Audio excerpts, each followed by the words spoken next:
역사란 무엇인가? 대한민국의 어느 보수 인사의 동영상을 한번 보면서 역사에 대해서 한번 생각해 보겠습니다. 동영상 틀어주시죠.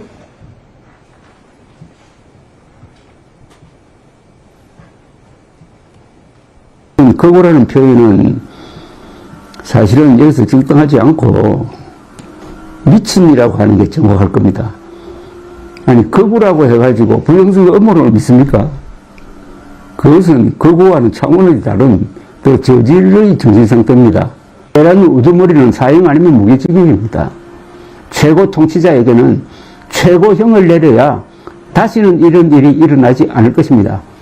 필리핀이나 남미에서 쿠데타가 잦았던 이유는 반란군 수괴들을 엄벌하지 않았기 때문입니다.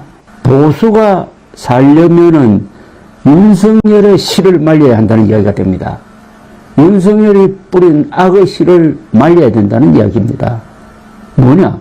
윤석열의 폭주를 막지 못한 웰빙 토호당 국민의 힘을 심알려야 합니다. 이런 내란 사태가 다시 일어나지 않게 하기 위해서는 윤석열의 씨를 말려야 한다. 국민의힘의 씨를 말려야 한다. 하는 조갑재 씨의 주장입니다. 저는 동영상에 나온 조갑재 씨의 말을 다 동의하지는 않습니다만 한 번쯤은 생각해 보게 하는 발언입니다. 노벨 문학상 수상자 한강 작가는 노벨상을 수상하면서 과거가 현재를 도울 수 있을까? 죽은 자가 산 자를 구할 수 있을까? 라고 해안 있는 발언을 했습니다. 오늘의 대한민국 비상계엄을 막은 것, 그래서 내란의 불길을 잡은 것, 이것은 죽은 자가 산 자를 구한 것이다 라고 생각합니다. 그 이유를 말씀드리겠습니다. 예전의 헌법은 독재자, 통치자들의 영구집권이나 집권 연장 음모를 위한 놀이개, 장난감이었습니다. 1980년, 87년 2월 항쟁을 통해서 새롭게 개정된 현재의 헌법, 다시 말해서 헌법 77조 5항, 재적 의원 과반수로 비상계엄을 해제할 수 있다는 조항이 없었다면 저도 이 자리에 없었을 겁니다. 아마 체포되어서 사살되었거나 아니면 야국방망이로 지금도 맞고 있을지 모릅니다. 이 헌법이 77조 5항이 박종철, 이한열 열사의 죽음의 핏값입니다. 다시는 독재자, 통치자들이 헌법을 가지고 놀 수 없도록 비상계엄을 선포하면 즉시 국회에서 해제할 수 있는 그 권능을 헌법 77조 5항에 넣어놨기 때문에 오늘 그래도 불안한 평화가 이루어지고 있는 겁니다. 8월 14일까지 친일파다가 8월 15일 해방이 되자 8월 16일부터 독립운동하는 사람들이 있습니다.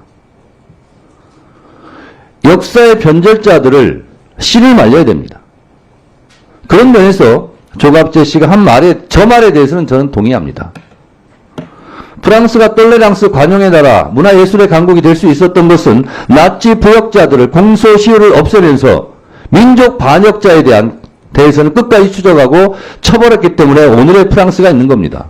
우리는 반민특위가 좌절되면서 친일파 척결을 하지 못했습니다.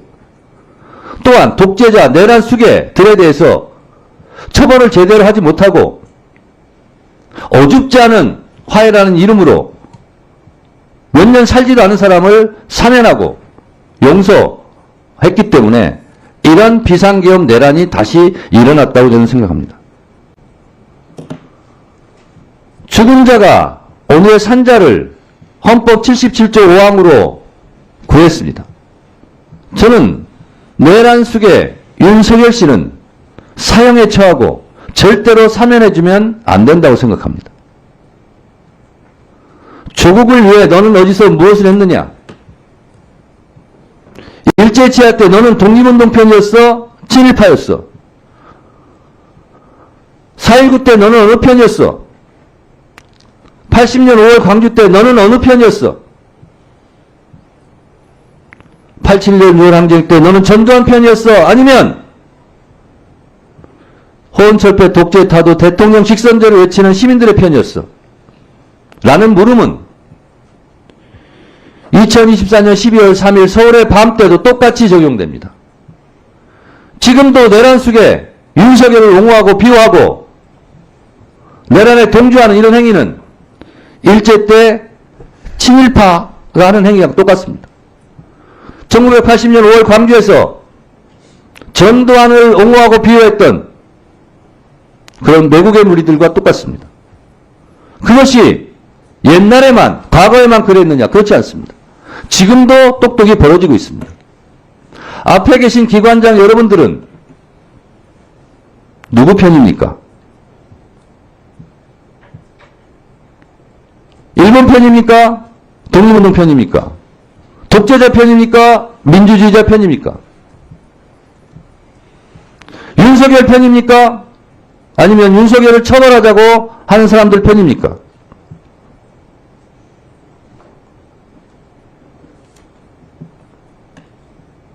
목숨이 왔다 갔다 하고 수많은 사람들이 피를 흘리면서 쌓아온 민주주의의 금자탑을 무너뜨리려고 하는 이 반역의 무리, 반동의 무리들에 대해서 여러분들이 갖고 있는 기관장들이 갖고 있는 그 권한을 제대로 사용하지 않는다면 후세 오동원 공수처장 당신은 2024년 12월 당신은 어느 편이었어? 라는 질문을 받을 겁니다. 똑바로 해주시기 바랍니다. 2024년 12월 3일 밤 이쪽이냐 저쪽이냐 지금 수사하고 진실을 가리는 과정에 있습니다. 1년 후면 2년 후면 애국의 편에 섰는지 매국의 편에 섰는지 내란 수계의 편에 섰는지 민주주의 편에 섰는지 그때 가면 드러날 일입니다. 지금 이 순간 행동 똑바로 하시고 직무유기 직무태만 하는 것 자체도 넓은 의미에서 내란을 단죄할 수 있는 위치에 있으면서 그것을 철저하게 하지 않은 것, 그것도 나중에 다 죄가 될 겁니다. 한강 작가가 말했듯이 이한열, 박종철 열사가 대한민국 헌법 77조 5항을 넣게 해서 그 죽은 자들이 오늘의 산자를 헌법 77조 5항으로 살렸다는 사실을 명심하시고 오늘 우리가 사는 이 하루는 그 죽어간 선배 열사들이 그토록 열망하던 미래라는 사실을 똑똑히 인식하시고 각자 알아서 공수처장은 공수처장대로 국방부 장관 직무대행은 직무대행대로 법원행정처 처장은 법원행정처 처장대로 법무부 차관은 차관대로 헌법재판소 사무처장은 처장대로 역사 앞에 부끄럽지 않는 그러한 공무원들이 되시기 바랍니다. 아시겠습니까?